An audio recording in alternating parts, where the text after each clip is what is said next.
Olá pessoal, eu sou o Fernando Rocha e esse é o nosso podcast Na Medida do Possível, ou quase, um não manual sobre a vida saudável. Não manual porque você já sabe, eu já falei aqui, a gente, felizmente, não tem manual.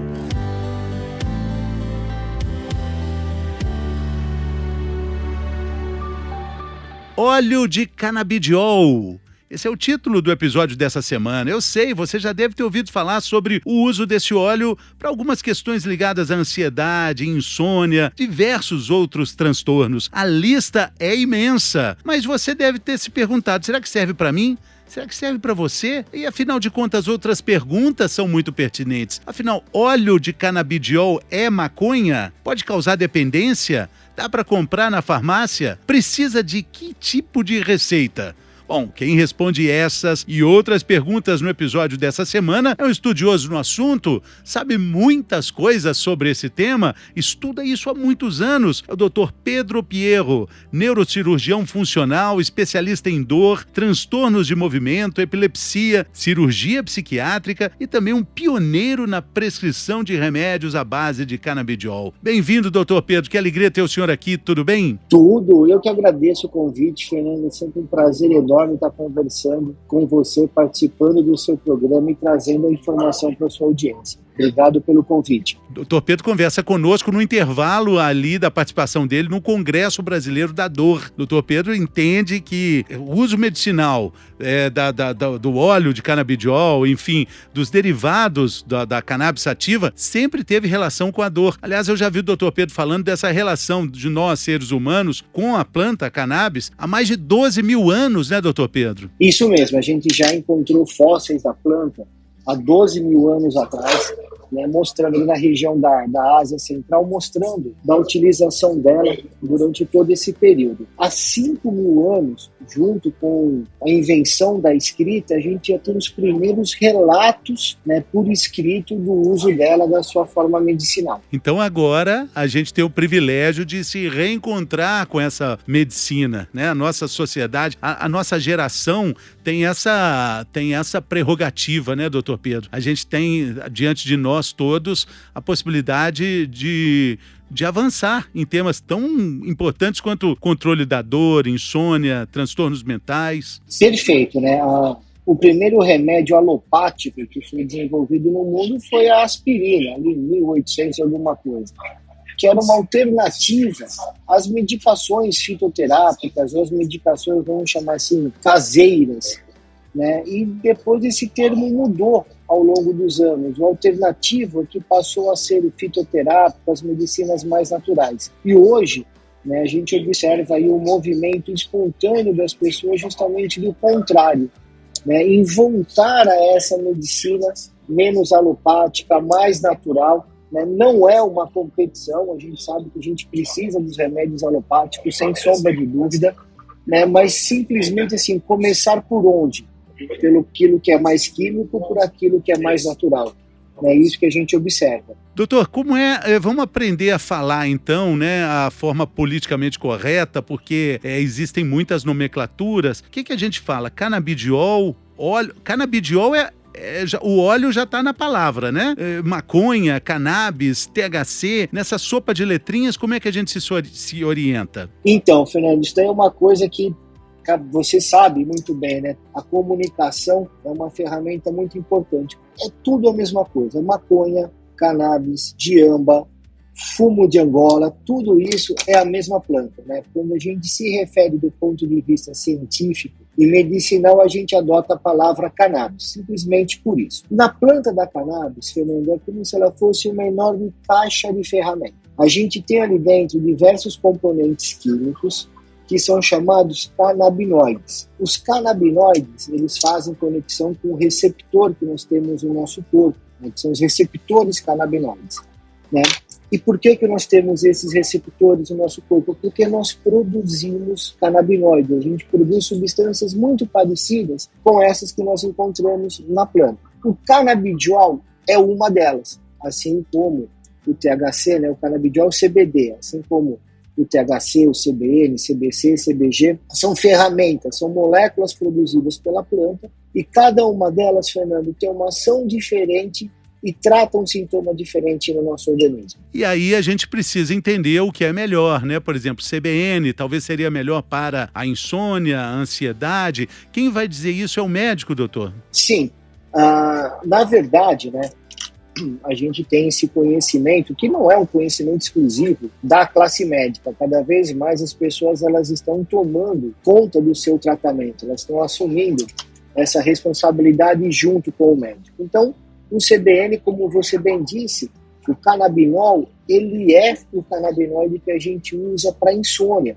Ele ajuda a gente a manter uma qualidade de sono. Ele não é o indutor de sono, mas ele te mantém em sono.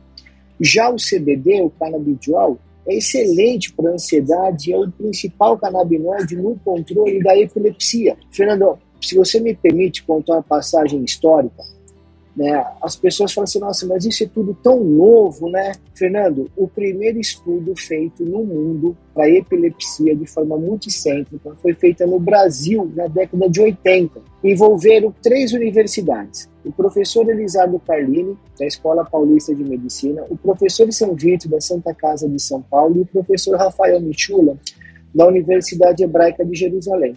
Então, há mais de 40 anos, né, a gente estuda esses princípios no Brasil.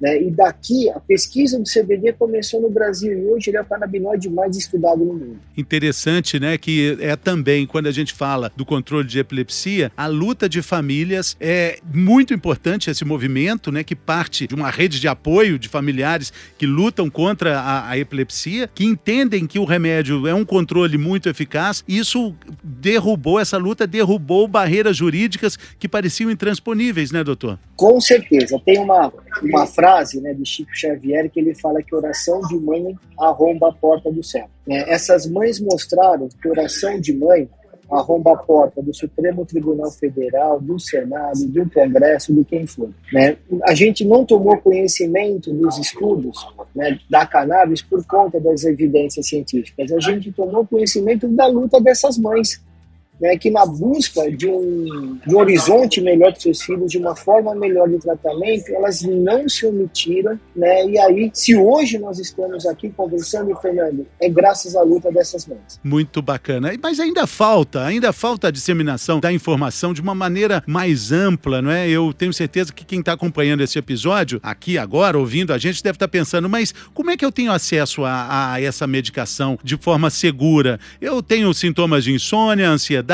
como é que eu encontro um médico, como é que eu chego até esse medicamento? Qual é o passo a passo, doutor? Então, não existe uma especialidade médica para o uso medicinal da cannabis. Não tem um especialista em cannabis. A cannabis ela é uma ferramenta terapêutica que pode ser usada por qualquer especialidade médica. Então, a princípio, todo médico está habilitado, desde que ele conheça o assunto, a estar fazendo a prescrição. A orientação médica é importante por 2 fatores. O primeiro, né, é você saber qual ferramenta que você vai estar utilizando, qual canabinoide que você vai estar utilizando para aquela pessoa. E a segunda questão, Fernando, são as interações medicamentosas. A pessoa, dependendo do remédio que ela está usando, existe interação com os canabinoides. Tudo aquilo que tem potencial para o bem tem igual potencial para o mal. Então, como eles têm realmente efeito, a gente tem muito cuidado com outros remédios que as pessoas podem estar utilizando. Por isso que é fundamental, a princípio, o acompanhamento médico. Sim, até mesmo para que esses resultados positivos sejam averiguados e constatados de forma eficiente, segura. Uma dúvida muito frequente também, poxa, tem o THC. O THC é o que faz aquele chamado, estou fazendo aspas aqui, o barato, é que deixa doidão. Esses remédios vão me deixar maluco também? Eu vou virar maconheiro se eu usar? Eu sei que a pergunta pode parecer prosaica, mas as pessoas pensam isso, né, doutor? Fernando, de forma nenhuma, né? Você, como excelente comunicador que é, você tem que trazer realmente dessa forma, tá? Então, eu vou responder essa pergunta de duas formas. A primeira, não, você usando essa medicação não é para você ficar um maconheiro, quer dizer, adicto, né, viciado nessa medicação, e também não é necessariamente para você ficar com alterações de consciência, como se tivesse, estou aqui fazendo aspas também, como se tivesse chapado. A maioria das medicações, elas têm baixa concentração de THC, né? Elas não apresentam esse efeito do THC. O THC e o CBD é como se fossem duas partes da mesma moeda. O CBD, ele consegue diminuir esses efeitos colaterais do THC. Só que às vezes é isso que eu quero. Às vezes eu quero esse efeito do THC. Em que momento, por exemplo, eu vou querer esse efeito do THC? Quando eu estou tratando o paciente oncológico. Quando a pessoa ela recebe o diagnóstico de um câncer, às vezes ela parece para receber uma sentença. O impacto emocional é muito grande. Às vezes eu preciso, naquele momento, de uma dissociação. Eu preciso que ela pare de sofrer para que a gente possa ver as estratégias do tratamento. Aí é um caso, por exemplo, que eu quero esse efeito do THC. A diferença é que é um efeito controlado. Por isso que fumar maconha não é uma forma de tratar, porque você não consegue dosar miligramas em uma tragada. Mas eu consigo dosar em gotas ou em ml. Então, se eu vejo que a pessoa está passando daquele ponto de dissociação que eu quero, eu simplesmente diminuo um pouco as gotas. Ou se eu não atingir, eu aumento um pouco as gotas. A planta é a mesma. Só que o veículo é completamente diferente. Como o Paracelso falou, a diferença do remédio, do veneno, é a dose. Exatamente. Mas, doutor, quando a gente fala de canabidiol, a gente está falando em inglês a palavra óleo, não é isso? Então, o canabidiol é uma dessas ferramentas que tem dentro da planta da cannabis. É um dos canabinoides. Ele é o irmão do THC. A planta, ela produz o primeiro canabinoide que ela produz, é o CBG, canibergerol. Do CBG, né, é que a gente tem, por processos enzimáticos da planta, a formação de CBD, a formação de THC, a formação de CBC. Né? Então, o canabidiol é essa ferramenta. E todas essas ferramentas, elas são lipossolúveis. Elas se diluem no óleo, elas não se diluem na água. Né? Por isso que a melhor forma que a gente tem de entrega desses canabinoides é pelo óleo. Então, o óleo de canabidiol é um tipo de ferramenta onde a gente tem um óleo com apenas o canabidiol, não tem os outros componentes da planta. Interessante. Porém, quando a gente fala de fins estéticos, a gente pode falar de sabonete, de creme, aí são outras formas de acesso, né, doutor? Sim, e assim, a gente tem as duas vertentes. A gente tem a cosmetria, né? Então, a gente tem uma série de produtos que, apesar de eles serem oleosos, eles controlam a oleosidade da pele. Então, para tratamento, por exemplo, de pacientes com acne, a gente tem óleos e cremes específicos com cannabis que ajudam a atenuar. Mas também a gente usa a parte tópica muito no esporte. Né, as últimas Olimpíadas, as Olimpíadas de Tóquio, né, elas foram conhecidas como a Tóquio Rain. Foi a primeira Olimpíada onde o uso de CBD, de canabidiol, né, foi autorizado pela WADA. A WADA é, né, o órgão que controla essa questão de doping. Então, o canabidiol ele pode ser usado antes, durante e após qualquer tipo de prova. E o principal que foi usado foram os tópicos, foram os cremes, as pomadas, que ajudaram muito nas contusões dos atletas nas Olimpíadas. A melhor defesa de todos esses argumentos aí que a gente está falando, olha, nós temos receptores canabinoides, a planta existe há 12 mil anos, mas o maior advogado dessa causa é o resultado, né, doutor? Isso aí, contra fatos não existem argumentos, né? Com certeza, né? É que mistura-se muito as pautas do medicinal com o uso adulto, isso acaba criando uma confusão na cabeça das pessoas.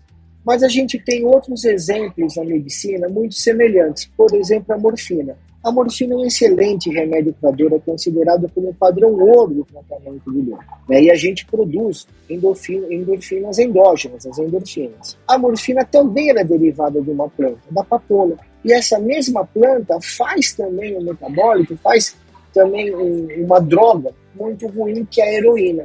Né? Só que a gente não vai querer acabar com a morfina, nem com a planta da papoula do mundo por conta da heroína. Então, o que a gente prega, né, e é muito importante, né, esse espaço que você está abrindo, Fernando, porque somente com conhecimento a gente consegue vencer preconceitos, né, é que com a planta da cannabis a gente pode fazer todas essas medicações sem ficar focado no seu uso adulto, no seu uso social, vamos chamar assim. A gente quer o mesmo peso que da morfina. E interessante também falar sobre a separação de lutas contra barreiras legais, né? Estamos falando de legislação que a todo momento a gente vê no noticiário, que é uma legislação que avança, às vezes de uma forma mais demorada do que as pessoas gostariam, mas existe também uma outra luta para descriminalização. Essa é uma luta até social, descriminalização da maconha como droga, enfim, tem muitas pessoas presas por causa dessas questões. São lutas diferentes, né, doutor? Como é que a gente separa essas duas questões? As duas pautas, eu acho que elas são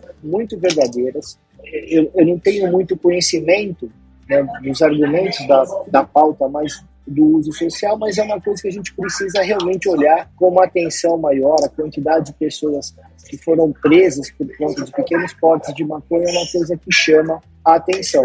Mas o nosso debate é focado no acesso das pessoas a esse produto. Nós não podemos ter duas medicinas no país, né? A gente não pode pegar... Olha o risco, Fernando. Seu programa tem uma audiência enorme. Aí tem lá, né, uma senhora que tem um filho autista, escuta a nossa conversa e fala: nossa, é isso que eu quero para o meu filho. Ela consegue o médico, ela consegue a prescrição. Quando ela vai comprar o remédio, é um absurdo o valor do remédio. Nós somos brasileiros. Você acha que essa mãe vai desistir do melhor para o seu filho? Nunca. Ela vai procurar esse remédio em algum lugar. E é aí que ela pode ser enganada, né? Pessoas que produzem, né, de forma irresponsável esse produto. Eu não estou falando de associações de pacientes sérias que nós temos no país. Estou falando, né, do remédio sem nenhuma procedência, que muitas vezes é feito com plantas doentes, plantas que com solo contaminado, com agrotóxico, pesticidas, organofosforado, e a gente vai pegar tudo isso e colocar num óleo e dar para uma pessoa doente. Então a nossa busca, Fernando, é o acesso, é que todos tenham iguais condições de acesso a essa terapia. E o Brasil tem avanços consideráveis, né? Hoje a gente compra algo que não existe em países que a gente pode até pensar, poxa, eles estão na frente, Estados Unidos, Canadá, mas um detalhe importante que o doutor fala muito bem sobre isso, a gente compra na mesma farmácia o remédio à base de canabidiol, né? E isso é uma conquista, né, doutor? Nós temos 3 formas de acesso a essa medicação. Hoje nós temos 25 produtos autorizados pela Anvisa que são vendidos em farmácias de rua, né? A mesma farmácia que você compra, né, a sua aspirina, a sua dipirona, o seu Gardenal, ela também vende produtos à base de cannabis. A gente tem as opções das medicações importadas, né, que elas têm formulações muitas vezes diferentes daquelas encontradas na farmácia. É um processo muito rápido feito pela Anvisa, né? A Anvisa ela libera, dá autorização em menos de 24 horas, né? E aí depende do produto e do importador, mas normalmente até 2 dias isso está na sua casa. E a terceira modalidade de acesso são as associações de pacientes, né? Muitas delas têm o instrumento jurídico que permitem a elas a venda, né, dos seus óleos para os associados, né? Ainda carece de regulamentação, da gente entender, mas também é uma forma de acesso, uma forma mais natural, mas também uma forma mais artesanal, natural toda ação, mas ainda, né, parece aí de uma certa estabilidade. Muito bem. Doutor, infelizmente estamos chegando na reta final aqui sério, da nossa conversa. Fernando, mas passa muito rápido. Muito rápido, muito rápido. Mas não sem antes o doutor dar mais uma pista de como é que as pessoas têm acesso a essa informação de qualidade e principalmente com segurança. O senhor falou da mãe de uma criança com espectro autista, portadora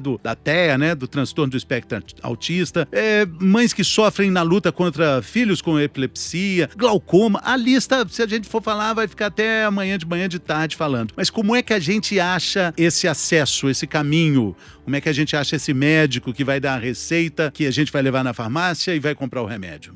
Se você me permite, eu vou ter que fazer aqui um jabazinho agora, né? Porque... Não, por favor, é informação de qualidade, né? Obrigado. Eu acho que a gente está falando sobre prestação de serviço. Eu dou uma uma assessoria, vamos chamar assim, a um portal de notícias que fala sobre o uso medicinal da cannabis. Não entra na questão do ativismo, que chama Sechá. né? É S de sapo, E de escola, C de casa, H de homem, A de amor, T de tatu. Sechá é o nome de uma deusa egípcia, ela tem uma plantinha de maconha na cabeça, de cannabis na cabeça, e ela é considerada a deusa da sabedoria. Então a gente fez um site que a gente coloca as principais notícias científicas sobre o assunto, e a gente tem uma área destinada, né, a médicos, né, que ali prescrevem cannabis. Quem entra em contato com a gente coloca ali, não temos vínculo nenhum com esses médicos, nada, a gente não faz marcação de consulta, simplesmente tem o nome e o telefone desses colegas que estão lá. Hoje, menos de 5% dos médicos do Brasil, né, prescrevem de forma rotineira produtos à base de cannabis. Mas isso vem diminuindo, Fernando. Ano passado a gente era menos de 3%.